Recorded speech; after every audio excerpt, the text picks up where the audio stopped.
gotta do better. Like, at Ruth Chris, this is supposed to be an establishment that... And another thing, bro, if Ruth Chris ain't say nothing about them coming in, what's the problem? You know what I'm saying? Like, if Ruth Chris ain't say nothing, then obviously things are... Yeah, because they'll take your money as long as you paying. You know what I'm saying? Come on, look at Gucci. Look at Papa John's. Look at H&M, Target.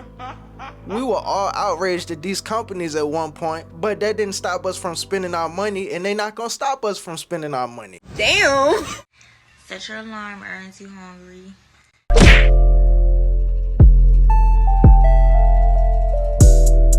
One thing I absolutely hate is when people feed into respectability politics. Respectability politics is a strategy where marginalized groups adopt the behaviors, values, and morals of the dominant culture to earn respect, legitimacy, and social advancement. In short, it's basically like, if you folks just assimilate into society, then no one will mistreat you. Now, in the past few years, we have been seeing a rise in respectability politics. With trends like black fatigue, this literally feeds into it. This is my thing though. Nothing, and I mean nothing, should be able to justify racism. And when you play by this strategy, you don't address the real problem, systemic racism. Thank you very much. Damn, she thick as a bitch in that seat right now, bro. God damn, I go for some chicken thighs and a waffle. What you mean, what you said? Thank you very much. Thank you very much. Thank you very much. Okay. Sir, please take the camera. Carry on. What do you mean? Carry on. Oh my God. Bunny. Bro, am I focused on the wrong thing right now? Bunny. Bunny. Bunny. Okay. Bunny and bunny. Bunny and bunny. Thank you very much. Thank you very much. We ain't even bothering him. That's okay, okay. Bunny girls. Okay. Good morning, bunny twins. Hello. Y'all should be ashamed to have a buddy with all these white folks in here. What the hell wrong with y'all? You don't stop. Man, bruh. Show some culture. Culture. Take them things off y'all goddamn head. No. They don't have them bunnies on. Come on now, take them things off. Well, you get my hair done. How about that? Show some color about yourself. Show some. Bro, she gave him an open opportunity. Dog, she gave him an open opportunity. Well, you get my hair done. How about that? They were like, you don't know who the fuck you talking to right now. I ain't finna get your hair done, but I'm gonna make you feel special in the moment or something. Show some Oh, bro. some bravery. Now let's address this first. However y'all feel about bonnets, wearing them in public is truly subjective. As a black man, I ain't gonna lie. I don't really like when women wear bonnets in public, but I would never like try to publicly embarrass them. I wouldn't go up and try to make them into a spectacle. I think, in my personal opinion, I think a woman can represent herself much better out in public without a bonnet on. But, man, look, bro. I think we could represent ourselves much better. Not for white people, not just the group consciousness, the group self-awareness, the group like self-esteem, the collective self-esteem of our group of people. Like the whole idea of you feel better when you look better is true, bro. It's true, man. But I wouldn't go up to a woman and try to make her a public spectacle though.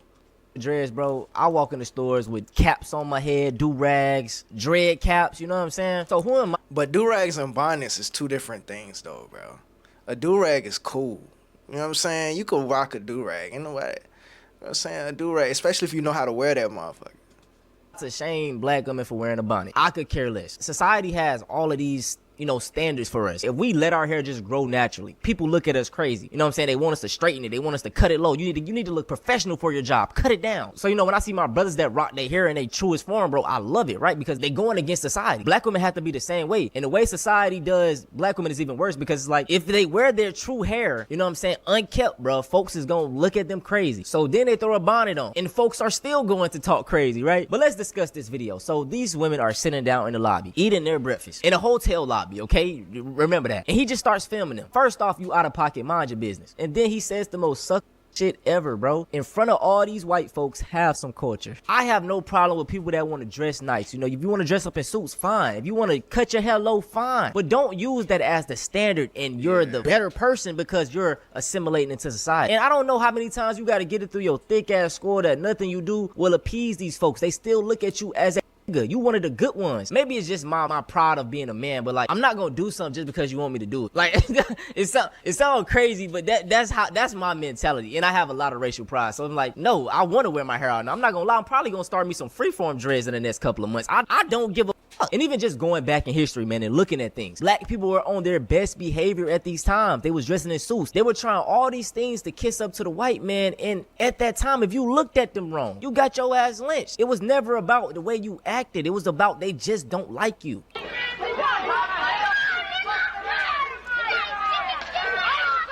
I remember seeing this clip. This girl wasn't doing nothing but riding her bike, minding her own business. They came to her with the smoke, bruh. They came to her, pressing her. She wasn't bothering anybody, bro. You heard they was calling her out her name like that, calling her the N-word and all of that. And they all in her face. But I promise you, if she was to react and swing on one of them, then all of a sudden she the bad guy. Like, come on, bro. Don't be mad when I whoop all y'all. Now all of a sudden y'all the victims? Man, get the fuck out of here, bro.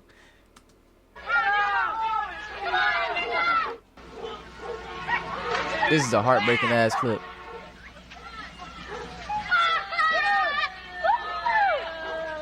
You best better turn around, y'all. But you see it take a whole group of them just to get on one. Like, come on, bro. They wouldn't have tried this with a dude. I ain't gonna say they wouldn't have tried it. They wouldn't have tried it with me. I can guarantee you that. If I'm on the bike and I'm walking, I see all these little niggas, bro, they wouldn't have tried this shit, bro.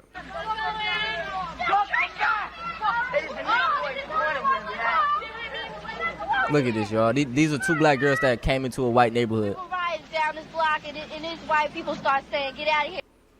You know, get out of my neighborhood. Don't come to this neighborhood." Then they start hitting on her, throwing rocks and everything else. Throwing rocks. But listen to the conviction and the maturity and the way that these kids speak, bro. Like, kids today is not talking this, like, mature. I don't know, bro. You would think this was a little grown woman speaking right now. Because we were in their neighborhood. We went on a bike hike to McDonald's. We didn't mean to bother anybody. We had a nice we saw a parade, we saw a gathering, so we went down there to see what was happening. All right. I mean, we didn't bother anybody. We weren't looking for trouble. I never even know people around here were like that. I've never experienced anything like this in my life. Like, these are kids, bro. They sound like grown-ups. What happened to you? Nothing happened to me, but this little boy, short boy about my size, or little short, had picked up a rock, and he was in the front of all these tall honkies. Right? He threw the rock. He tried to hit my sister, but he almost hit me about that much away from me. And I was sure wish he had hit me with that rock. I would pick up the rock right next to me and hit him right dead in his face. They always say niggas is doing everything. They always say we're doing everything, right? Every time the white people come down the block, we don't push them out their neighborhood and throw rocks and start hitting them. We don't bother the white people around our neighborhood, but when we get in a white neighborhood, they just push us out.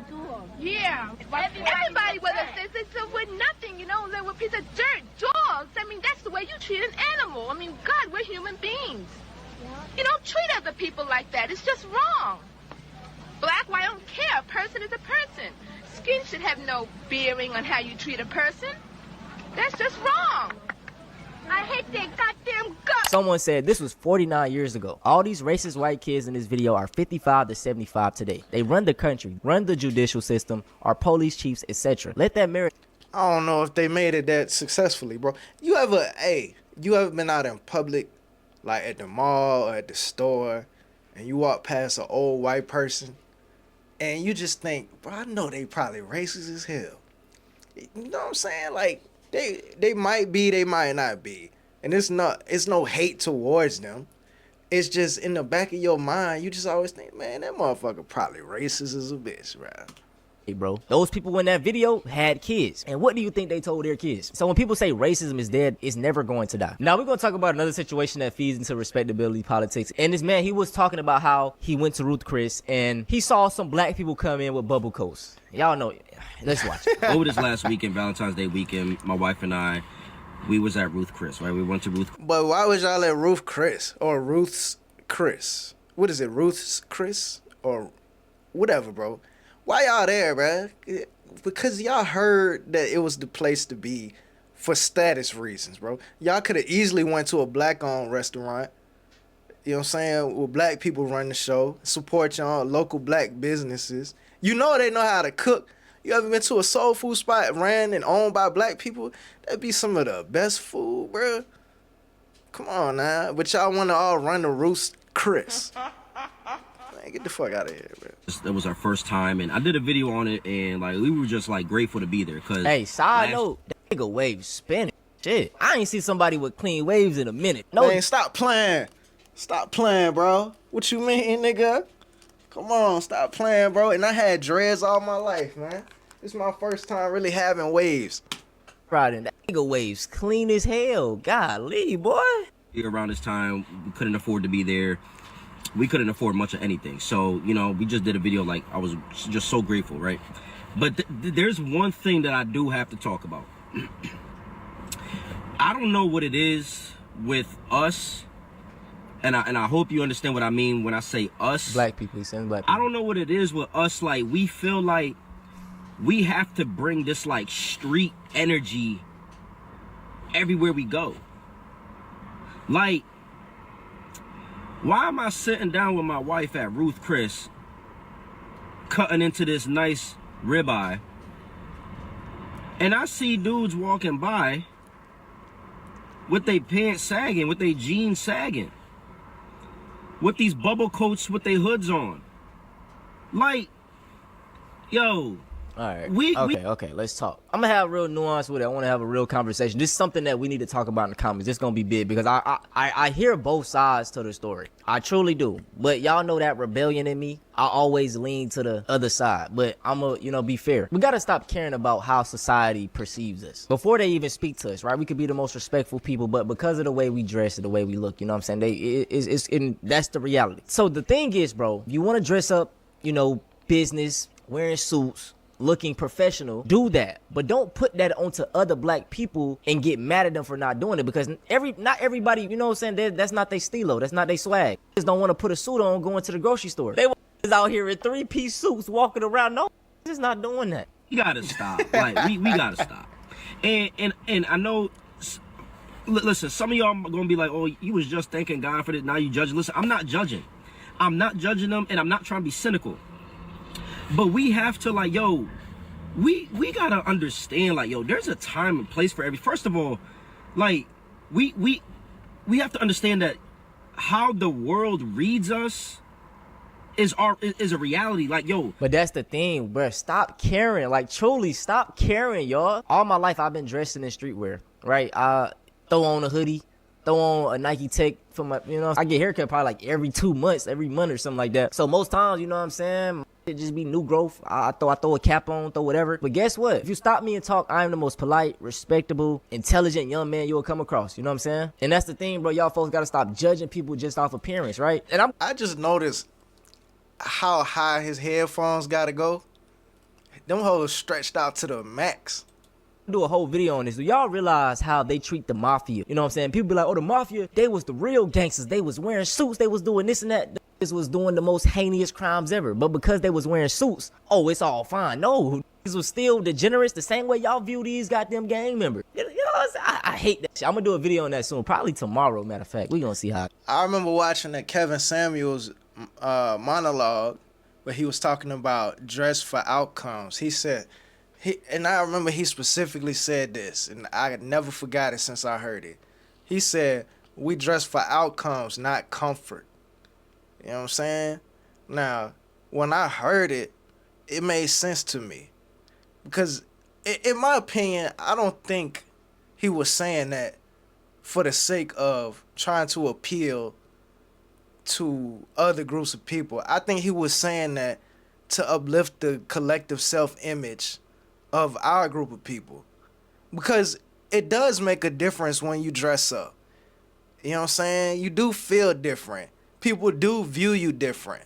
I get the point that Antonio's making. Stop caring. You know what I'm saying? Because they're not gonna like you anyway. So you might as well be unapologetically what you are. But it's like at the same time, I could see it from both sides, like uplifting the collective consciousness of our group of people, like putting on a night. And I'm not saying regularly just putting on suits and walking around, just doing stuff with fully like tailored up. Either way, my point is I could see both sides. I could understand both sides.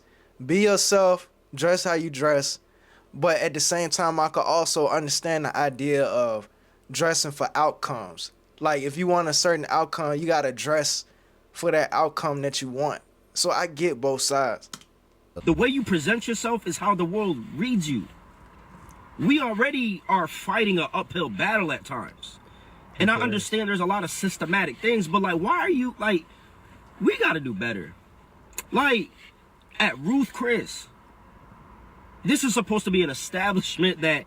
And another thing, bro, if Ruth Chris ain't say nothing about them coming in, what's the problem? You know what I'm saying? Like, if Ruth Chris ain't say nothing, then obviously things are... Yeah, because they'll take your money as long as you paying. You know what I'm saying? Come on, look at Gucci. Look at Papa John's. Look at H&M. We going there. We were all outraged at them at one point. Target. We were all outraged at these companies at one point. But that didn't stop us from spending our money, and they're not going to stop us from spending our money. They can outwardly tell you how they feel about you, but they'll still accept your money. Like, come on, bro. Okay, that's how I look at it.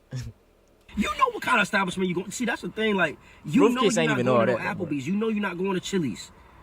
I've never been to Ruth's Chris. I've never been there, so.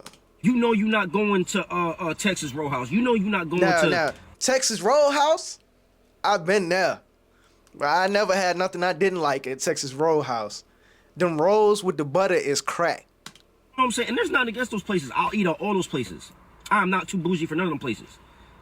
But, like, you know you're not going there. Why are you bringing this, like, energy? Why are you bringing this, like, attire that... Come on. I hate that for us. I hate that we do that. Like, us men, we got to do better as men. Like, go get yourself a pair of slacks. Go get yourself, you know what I'm saying, a belt. Go get yourself, you know what I'm saying, a nice collar shirt, a sweater.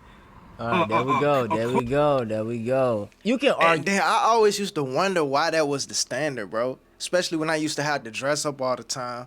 I used to wonder, who said that this was professional? Who said that this was the professional standard, bro? A goddamn button-up shirt, a belt, some slacks, and some shoes to match the belt. Maybe a tie, maybe a suit jacket, whatever. Like, who said that this was how we needed to dress to be professional? Who set the standard? You know what I'm saying? Like, it's not the most... First of all, dressing like that is not the most agile or mobile. You kind of stiff after a while. And it's like, you can't really do nothing but be professional in clothes like that. You can't get active. You can't get mobile.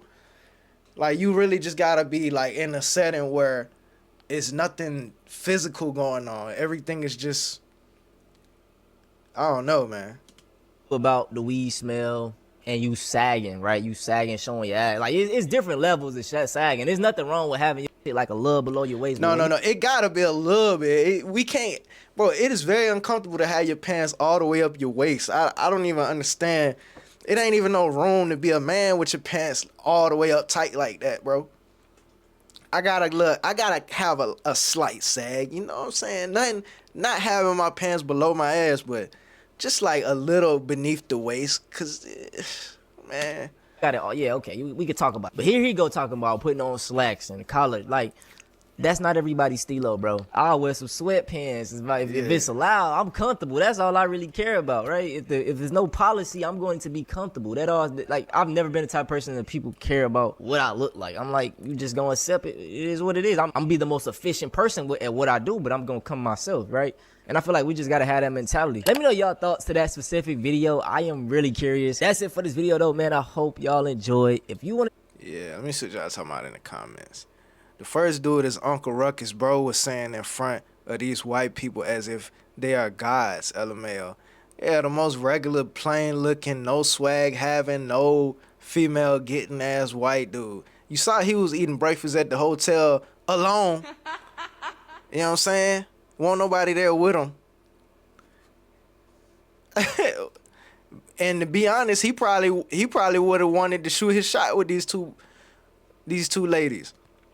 Like I said. What you mean? What you said? Thank you very much. I'm sorry. Thank you very much. Thank you very much. Okay. Sorry, please take the camera. Carry on. What do you mean? Carry Oh my God. Bunny. Okay.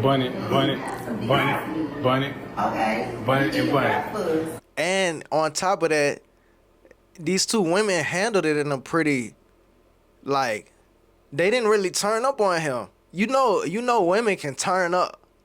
You know women can turn up, bruh.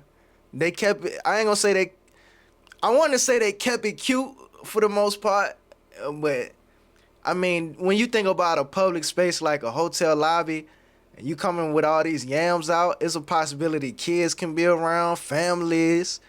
You don't know what type of weirdos you might be attracting. Maybe white dude in the corner was a weirdo. And you putting all these yams in his face like this? Bunny and bunny. Thank you very much. Thank you very much. We ain't even bothering him. That's okay. Bunny girls. Okay. Good morning, bunny twins. Hello. Y'all should be ashamed to have a bunny with all these white folks. And this guy, why do we care what this guy thinks, bro? This guy sitting in the corner alone eating a fucking banana.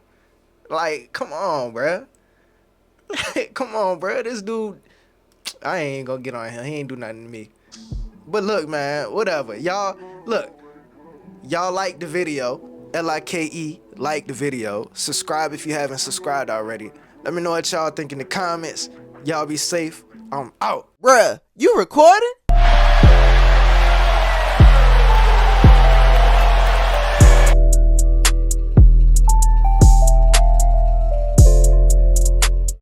There's some real shit going on outside. And we in here talking about bullshit.